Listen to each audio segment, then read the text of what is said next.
What's up? With Kevin, was it just a big problem, the pitch count getting up early? Yeah, Kevin gave us a really good chance to win. You know, the first inning kind of started a little bit. I'm sure he'd like to take back some of the 0-2 hits he gave up, but 2 runs, I can't fault him for that. Just gets magnified any error, not error, but any runs our pitchers give up because we're struggling so much to score runs.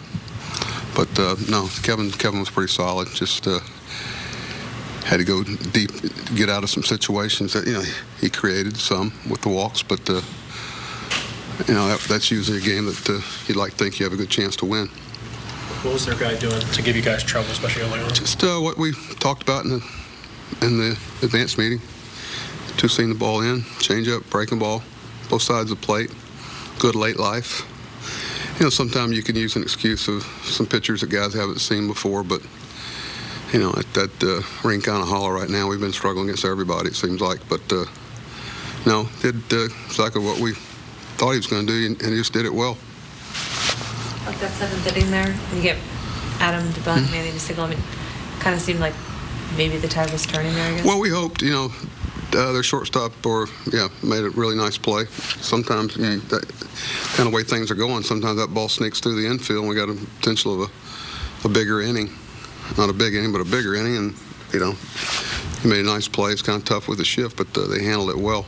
And, it was a good opportunity for us. Danny's been swinging the bat, pretty well, comparatively speaking, to everybody else. And, we got some people that, we know are capable of a lot better, just aren't able to produce right now.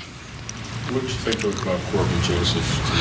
You think about everything that's going through his head, but, this is not I know everybody, I had some people behind the stands yelling about getting the ball for him and everything. I think sometimes we forget, he's been in the big leagues before, he's 29, but it was still a big moment for him. I tried to stay away from him today. He saw some of the things that he did well there, and, it's emotional, I'm sure, trying to keep things in check. He worked very hard to get back and get this opportunity again, and, take a lot of satisfaction watching a guy like that that's grinded it out at every stop and had people tell him he couldn't do something, and he did it. And he got a nice reward for it by being called up here, and I just hope things can settle down for him the next couple of days and he can kind of even show us more what he's capable of doing. It was nice to see a guy up there that, he's got a feel for the strike zone. He's going to put the ball in play. And things are snowballing in the direction that they have been for you guys. Just how tough is it in that dugout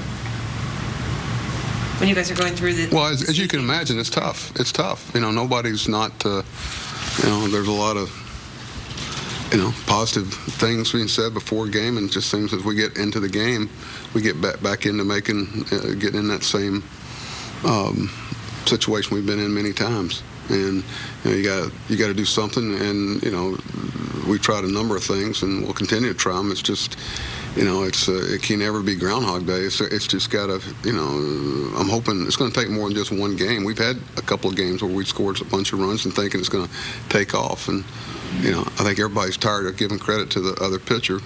That's certainly the case at this level, but we got guys that are capable of doing a lot better than we have.